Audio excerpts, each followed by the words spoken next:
Thanks for staying on with NDTV Profit. You're watching Power Lunch right now. Aided by better farm sector performance and also a one-off pickup in construction activity. We've seen the economy growing 5.5% in the first quarter of the fiscal. Of course, while that seems to be slightly better than expected, analysis of the numbers may point to a different story. But to discuss this in detail, we have Mr. Godrej, Chairman of Godrej Group, joining in right now from Mumbai. Mr. Godrej, good afternoon, sir. Thanks very much for joining in. This is Bianca. Good afternoon. You know, we've had some policymakers as well sounding a tad bit surprised that this 5.5% figure is something that they weren't expecting. But as someone who's a keen commentator of the economy, would you say that the dangers to growth have sort of eased? No, I think 5.5% is a very low growth figure. India is capable of growing much faster.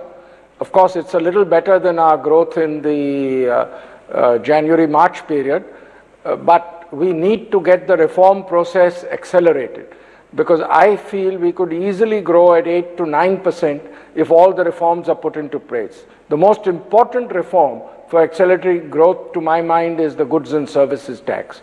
But there are many other reforms which are pending, both with the government as well as with Parliament. And if we can get our reform process getting ahead well, I think our growth rate can be accelerated much further. 5.5 is certainly not a good growth rate for India. It was certainly a little better than it was expected to be, but it's still a very poor growth rate in my mind. And then, Mr. Godrej, this pickup in the construction sector, which we saw, I think, 10.9% growth as against a 3.5% that we had seen in the same quarter last year. This is being said as the sharpest pace of increase since December of 2007. But then when we do look at the real contribution, you know, from the cement or the steel sectors, it really doesn't corroborate that picture, sir.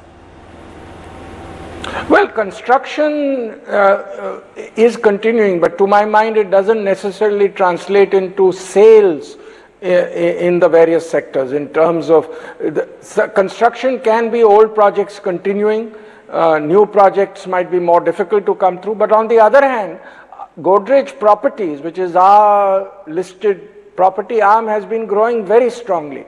So in the first quarter, we had growth of about 70% in our sales and at least 50% in, say, new construction and new bookings.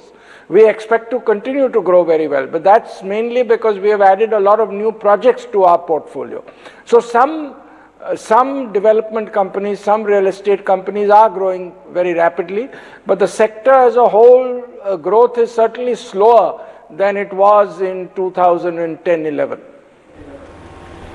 So essentially, if I can, just summarize that, what you're saying is that the construction sector pickup, it's a one-off occurrence, perhaps supported by, this relatively dry period in June and July, and that's unlikely to be repeated. No, not necessarily. I think if the economy picks up, if GDP growth picks up, and it very well could, a few good signals from the government, a few good signals from Parliament, and GDP growth could accelerate.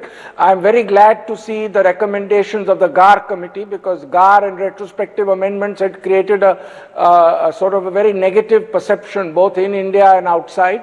I was very happy to see their recommendations, which are very positive, makes a lot of sense. So a few more announcements of this sort, a few actions on the reforms front, and I think we could see our GDP growth accelerate again. If that happens, I think both real estate development and construction will pick up very rapidly.